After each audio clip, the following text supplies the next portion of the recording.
According to a variety of reports given by The Hills, the alleged UFO sighting happened about 10:30 p.m. September 19, 1961. The Hills were driving back to Portsmouth from a vacation in Niagara Falls and Montreal. Just south of Lancaster, New Hampshire, Betty claimed to have observed a bright point of light in the sky that moved from below the Moon and the planet Jupiter, upward to the west of the Moon. While Barney navigated US Route 3, Betty reasoned that she was observing a falling star, only it moved upward. Because it moved erratically and grew bigger and brighter, Betty urged Barney to stop the car for a closer look, as well as to walk their dog, Delcy. Barney stopped at a scenic picnic area just south of Twin Mountain. Betty, looking through binoculars, observed an odd-shaped craft flashing multicolored lights travel across the face of the Moon. Because her sister had several years earlier said she had seen a flying saucer, Betty thought it might be what she was observing. Through binoculars, Barney observed what he reasoned was a commercial airliner traveling toward Vermont on its way to Montreal. However, he soon changed his mind, because without looking as if it had turned, the craft rapidly descended in his direction.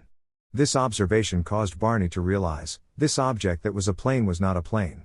The Hills said they continued driving on the quiet and isolated road, moving very slowly through Franconia Notch in order to observe the object as it came even closer.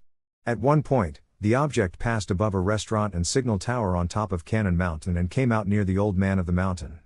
Betty testified that it was at least 1.5 times the length of the granite cliff profile, which was 40 feet, 12 meters, long, and that it seemed to be rotating. The couple watched as the silent, illuminated craft moved erratically and bounced back and forth in the night sky. About 1 mile south of Indian Head, they said, the object rapidly descended toward their vehicle, causing Barney to stop in the middle of the highway.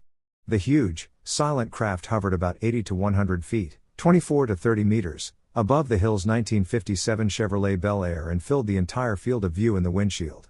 It reminded Barney of a huge pancake. Carrying his pistol in his pocket, he stepped away from the vehicle and moved closer to the object. Using the binoculars, Barney claimed to have seen 8 to 11 humanoid figures, who were peering out of the craft's windows, seeming to look at him. In unison, all but one figure moved to what appeared to be a panel on the rear wall of the hallway that encircled the front portion of the craft. The one remaining figure continued to look at Barney and communicated a message telling him to stay where you are and keep looking. Barney had a recollection of observing the humanoid forms wearing glossy black uniforms and black caps. Red lights on what appeared to be batwing fins began to telescope out of the sides of the craft, and a long structure descended from the bottom of the craft. The silent craft approached to what Barney estimated was within 50 to 80 feet, 15 to 24 meters, overhead and 300 feet, 91 meters, away from him. Barney, fearing being captured by these creatures, ran back to the car terrified. As the Hills sped away, they heard a strange beeping sound and they fell into a daze. When they awoke, they realized they were now just outside of Concord. On October 21, 1961, Barney reported to National Investigations Committee on Aerial Phenomena, NICAP, investigator Walter Webb that the beings were somehow not human.